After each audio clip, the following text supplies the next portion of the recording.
ഈശോയ്ക്കും അമ്മ മാതാവിനും ഒരായിരം നന്ദി. എൻ്റെ പേര് ജോഷി, കോട്ടയം ജില്ലയിലെ അയർക്കുന്നം പുന്നത്തറ ഇടവകയിൽ നിന്ന് വരുന്നു. എൻ്റെ ഭാര്യ ഷൈനി, ഞങ്ങൾ രണ്ടും കൂടെയാണ് ഉടമ്പടി എടുത്തത്. ഉടമ്പടി 2023 ജൂലൈ മാസത്തിലാണ് ഉടമ്പടി എടുക്കുന്നത്. ഉടമ്പടി എടുത്ത് എൻ്റെ ഇളയ മകന് ന്യൂസിലാൻഡിന് പോകാനായിട്ടുള്ള പേപ്പർ വർക്കൊക്കെ താമസിക്കുന്നതുകൊണ്ട് വന്ന് ഉടമ്പടി എടുത്തതാണ്. ഉടമ്പടി എടുത്ത് 2 ആഴ്ച കഴിഞ്ഞപ്പോഴത്തേനും അവന് പേപ്പറെല്ലാം ശരിയായി ന്യൂസിലാൻഡിന് പോകാനായിട്ട് സാധിച്ചു.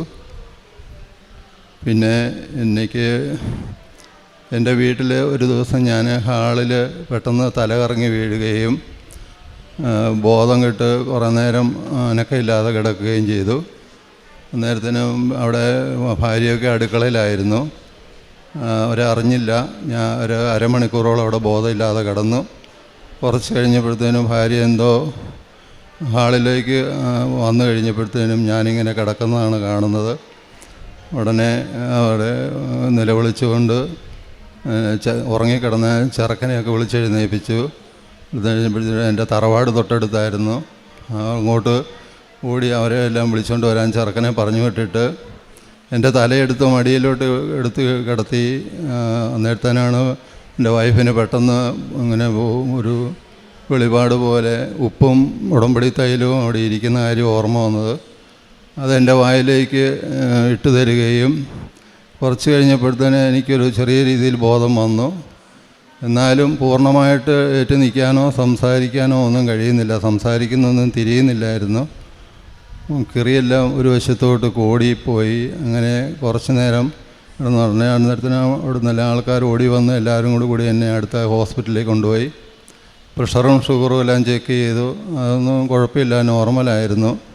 എന്നാലും ഒരു ന്യൂറോയുടെ ഡോക്ടറെ കാണിക്കണമെന്ന് പറഞ്ഞ് കാരിത്താസിലോട്ട് പറഞ്ഞു വിട്ടു.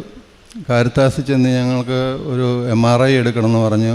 MRI എടുത്ത് നോക്കിയപ്പം അവർ നോക്കിയിട്ടും കാര്യമായ കുഴപ്പമൊന്നുമില്ല. എന്നാലും ഒരു ദിവസം അവിടെ കിടക്കണമെന്ന് പറഞ്ഞു. ഒരു ദിവസം അവിടെ കിടന്നു. വൈകുന്നേരം ആയപ്പോഴത്തേന് ഞങ്ങളെ വീട്ടിൽ വിട്ടു. ഒരു ഭയങ്കര അത്ഭുതമായിരുന്നു. ഞാൻ എൻ്റെ കിറിയെല്ലാം ഒരു വശത്തോട്ട് കൂടിപ്പോയിട്ട് അന്നേരം എല്ലാവരും പേടിച്ചു. എൻ്റെ കൈയെല്ലാം തണുത്തുറഞ്ഞ പോലെ ആയിരുന്നു ഇരുന്നത്. ഞാനും ഭയങ്കര ഒരു അത്ഭുതം. അമ്മ മാതാവിൻ്റെ ഈശോയുടെയും 1000 നന്ദി പറയുന്നു. പിന്നെ എനിക്ക് അവിടെ ഞാൻ ഓട്ടോയാണ് ഓടിക്കുന്നത്. എനിക്ക് സ്കൂളിലോട്ട് പിള്ളേരെ ഇറക്കുന്ന ഒരു ഓട്ടോ ഉണ്ടായിരുന്നു. പിള്ളേരെ ഇറക്കാനായിട്ട് ആദ്യത്തെ ട്രിപ്പ് ഇറക്കി. 2ാമത്തെ ട്രിപ്പ് ഇറക്കാനായിട്ട് ഞാൻ പിള്ളേരെ എടുക്കാൻ പോവുകയായിരുന്നു. അന്നേരത്തിന് ഒരു വളവങ്ക വെച്ച് എൻ്റെ ഓട്ടോയും വേറൊരു ഓട്ടോയും തമ്മിൽ കൂട്ടിയിടിക്കുകയും അവിടെ വെച്ച് 2 ഓട്ടോയും മാറിയുകയും ചെയ്തു. താഴോട്ട് കുറേ താഴ്ചയുള്ള ഭാഗമായിരുന്നു. എന്നാലും 2 ഓട്ടോയും ആ വഴിയിൽ തന്നെ മറിഞ്ഞു കിടന്നു. ഞങ്ങൾക്ക് ചെറിയ പരിക്കുകളൊക്കെ പറ്റിയുള്ളൂ 2 ഡ്രൈവർമാർക്കും. പിള്ളേരെ എടുത്തുകൊണ്ട് വരുന്ന സമയത്തായിരുന്നെങ്കിൽ ഞാൻ ആരോടെല്ലാം സമാധാനം പറയേണ്ടി വന്നേനെ. പക്ഷേ അതൊന്നും ഉണ്ടായില്ല. അതൊന്നും ഉണ്ടാകാതെ എൻ്റെ അമ്മ മാതാവിനെ കാത്തു. ഞാൻ സ്ഥിരമായിട്ട് അച്ഛൻ്റെ ചൊവ്വാഴ്ച ദിവസത്തിലെ ഉടമ്പടി ധ്യാനം കൂടാറുണ്ടായിരുന്നു.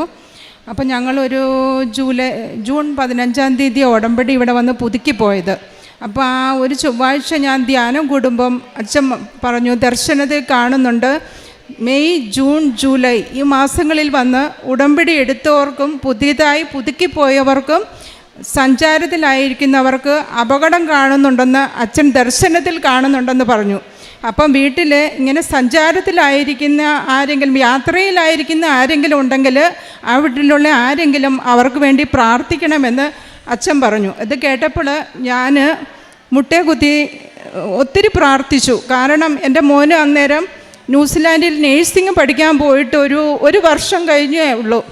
അന്നേരം അവൻ പാർട്ട് ടൈം ജോലിക്കൊക്കെ പോകാൻ വേണ്ടി ഒരു സെക്കൻഡ് ഹാൻഡ് വണ്ടി എടുത്ത സമയമാണ്.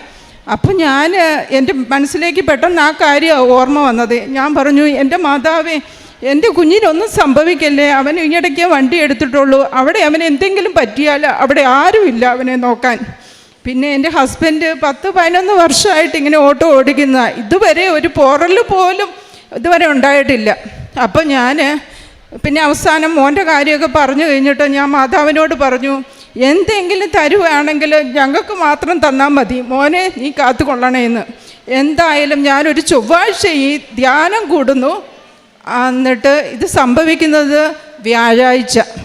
അങ്ങനെ എൻ്റെ ഹസ്ബൻഡിന് ഞങ്ങൾക്ക് തന്നെ അപകടം സംഭവിച്ചു. പക്ഷേ എത്ര സുരക്ഷിതമായിട്ട് ആ അപകടം നടത്താവോ അത്രയും സുരക്ഷിതമായിട്ട് മാതാവ് ഞങ്ങളെ കാത്തുരക്ഷിച്ചു. അമ്മ മാതാവിനും തിരുക്കുമാരനും കോടാനുകോടി നന്ദി. പ്രേക്ഷിത പ്രവർത്തനങ്ങൾ ഞങ്ങൾ രണ്ടുപേരും ഇവിടുന്ന് പത്രമെല്ലാം മേടിച്ചുകൊണ്ട് പോയി. പുള്ളിക്കാരൻ ഓട്ടോയിൽ ആരെങ്കിലുമൊക്കെ കയറുവാണെങ്കിൽ ഏത് ജാതി മതഭേദമന്യേ എല്ലാവർക്കും കൊടുക്കും. ഞാൻ പിന്നെ എൻ്റെ ഇടവക പള്ളിയിൽ പിന്നെ ഹോസ്റ്റലിൽ നിൽക്കുന്ന പിള്ളേരുണ്ട്, ഒത്തിരി പിള്ളേർ. അപ്പോൾ അവർക്ക് ഞാൻ എൻ്റെ മക്കളെ, എൻ്റെ 2 പിള്ളേരാണ് എനിക്ക്, ഒന്ന് 25 വയസ്സും ഒന്ന് 20 വയസ്സും. അപ്പോൾ ആ പിള്ളേരുടെ കാര്യം ഓർത്തിട്ട് ഞാൻ അവരെ സമർപ്പിച്ച് കൂടുതലായിട്ടും ആ കുട്ടികൾക്കാണ് കൊടുക്കാറ്. അവർ ഓടി വരും, ആൻറ്റി എന്നാ പോയത് എന്ന് ചോദിച്ചാൽ അവർ ആർത്തിയോടെ വന്ന് ആ പത്രം മേടിക്കാറുണ്ട്. അപ്പം എനിക്ക് പറ്റുന്ന പോലെയൊക്കെ ഞാൻ മറ്റുള്ളവരെയൊക്കെ സഹായിക്കാറുണ്ട്. പിന്നെ പള്ളിയിൽ പോകും, പ്രാർത്ഥിക്കും. നേരത്തെ കഴിഞ്ഞും കൂടുതലൊക്കെ കുർബാനയ്ക്ക് പോകാനും കുർബാന സ്വീകരിക്കാനും ഒക്കെ ഞാൻ ശ്രമിക്കാറുണ്ട്, ഞങ്ങൾ രണ്ടുപേരും. ജോബിൻ്റെ പുസ്തകം 19-ാം അധ്യായം 25-ാം തിരുവചനം പറയുന്നു, എനിക്ക് ന്യായം നടത്തി തരുന്നവൻ ജീവിക്കുന്നെന്നും അവസാനം അവിടുന്ന് എനിക്ക് വേണ്ടി നിലകൊള്ളുമെന്നും ഞാൻ അറിയുന്നു. ഇവിടെ ജോഷി എന്ന സഹോദരൻ തൻ്റെ ജീവിതസാക്ഷി നമ്മോട് പങ്കുവെക്കുകയായിരുന്നു. അദ്ദേഹത്തിന് സ്ട്രോക്ക് വന്നു. പെട്ടെന്ന് തന്നെ ഷൈനിക്ക് എന്ത് ചെയ്യണമെന്നറിയാതെ ഹോസ്പിറ്റലിൽ പോകണോ, ആകെ ഒരു മാനസിക വിഭ്രാന്തി പോലെയായി. പെട്ടെന്നാണ് അമ്മയെന്ന് വിളിച്ചപ്പോൾ അമ്മ തന്നെ ഷൈനിയെ ഓർമ്മിപ്പിച്ചു കൊടുത്തു, എൻ്റെ വിശുദ്ധ വസ്തുക്കൾ നിൻ്റെ പക്കലുണ്ടല്ലോ, അതെടുത്ത് ഉപയോഗിക്കുക. ഉടനെ തന്നെ അതെല്ലാം പുരട്ടി പ്രാർത്ഥിച്ചു ഹോസ്പിറ്റലിലേക്ക് കൊണ്ടുപോയി. ജീവിതം തന്നെ തകരാറിലാകുമായിരുന്ന ഈ മകൻ്റെ ജീവൻ തിരിച്ചു നൽകി ഇന്നിപ്പോൾ നമ്മുടെ മുന്നിൽ പരിശുദ്ധ അൾത്താരയിൽ പരിശുദ്ധ അമ്മയ്ക്കും ഈശോയ്ക്കും നന്ദി പറയുവാനായി ഇവിടെ എത്തിയിരിക്കുകയാണ്. നമുക്കും ഇവരോടൊപ്പം ഈശോയ്ക്ക് നന്ദി പറയാം. വലിയ ഒരു അപകടത്തിൽ നിന്നാണ്, വലിയ ഒരു അസന്നദ്ധാവസ്ഥയിൽ നിന്നാണ് ഇവരെ ദൈവം കാത്തുപരിപാലിച്ചത്. അതുപോലെ തന്നെ ഇദ്ദേഹം ഓട്ടോറിക്ഷ ഓടിക്കുന്ന ഒരു സഹോദരനാണ്.